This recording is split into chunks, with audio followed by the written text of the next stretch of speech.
During my visit to Earth as a diplomat, the French government invited me to their annual sporting event near Col de Liseran at 2,764 meters. Initially, I thought they wanted me to see a ski event. However, as I rode up the mountain on winding roads in the diplomatic car, I saw spectators lining the road dressed in rainbow colors. They had even written encouraging messages and names on the road, presumably for the athletes participating in the event.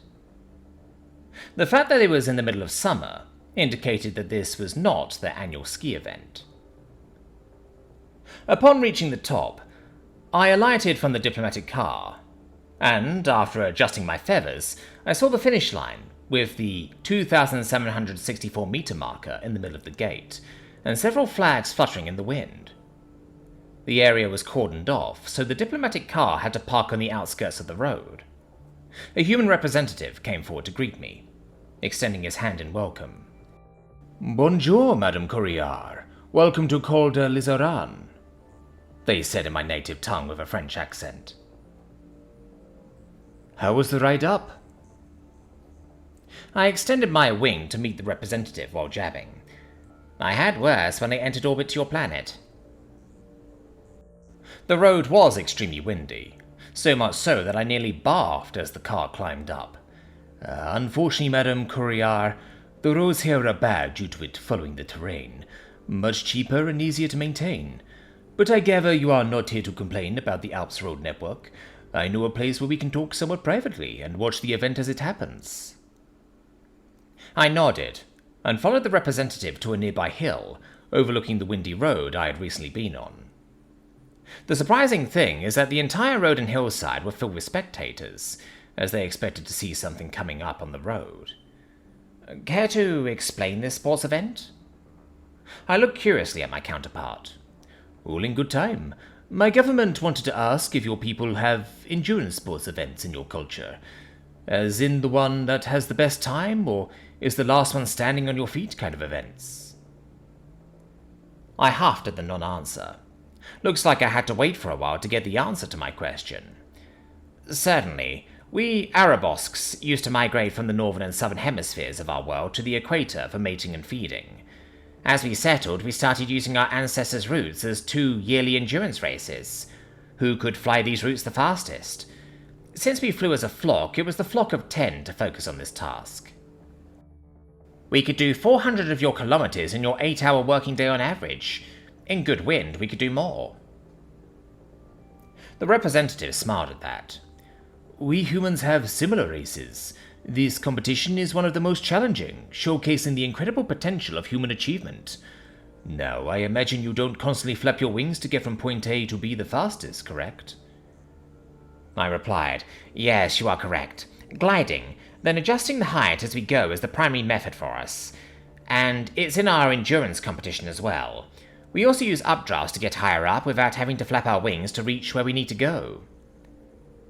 "Well, imagine if you had to flap your wings at a constant speed and climb 500 to 2,000 meters without an updraft to reach your goal."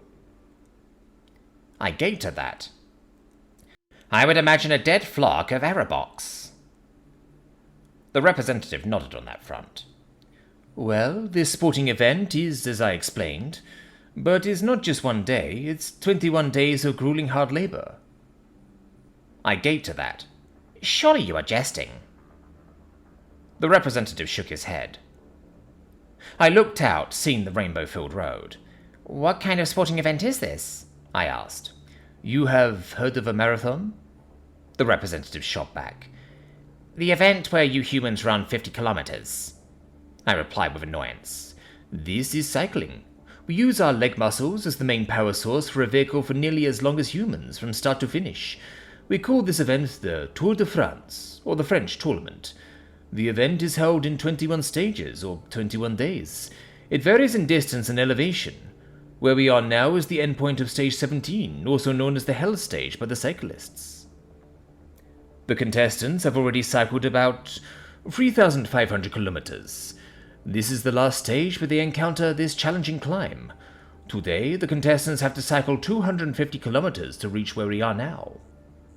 The person who reaches the gate... pointing at the rather obvious gate with the goal written in bold letters across it.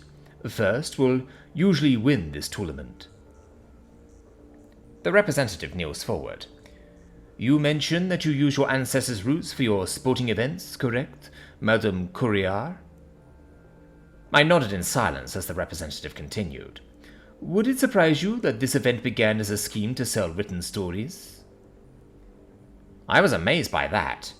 It was beyond my imagination. There was no necessity for such a sporting event. No historic migration and trade routes were involved. There wasn't a specific need for it. There was nothing except the intention to sell written stories. Ah, here they come. I glanced down and saw only 5 people riding thin vehicles. They were all dressed in skin-thin clothes with different colours. One person wore a red outfit with white dots, and another had a bright yellow outfit with a yellow bike. The person in yellow was in the middle of the group. As they slowly made their way uphill toward the finish line, the crowd split apart. As the dotted person increased their speed, it became apparent that they were separating from the other 4 individuals. The group seemed unable to keep up and started to separate. Eventually, into individual cycles, each making their way up the mountain path. When the runner crossed the finish line, he stood up from his equipment and shouted, showing no sign of fatigue. The person in yellow was the last of the 5 to finish, and they showed extreme signs of exhaustion. It seemed like the person was crying as they took deep breaths to regain control over their exhaustion. Several more people soon came to cycle the mountain path. They resembled a snake slithering through rainbow-coloured sand. Exhausted, but happy. They reached the mountaintop, where Courier noticed something unusual. A lone figure climbed up the mountain, appearing exhausted and on the verge of collapsing, but they persevered. The crowd of spectators cheered for the figure as they ascended, and the figure climbed with great determination. At the finish line, other people dressed similarly to the figure cheered them on as they reached their goal. The enthusiastic cheering for this person exceeded even that of the previous cycles. The human collapsed in total exhaustion, looking at the sky in bliss. I looked at the representative. They also cheered. Can I meet this human? I asked, indicating to the human that had received so much cheer. I will see what we can do. They nodded and began to take some calls.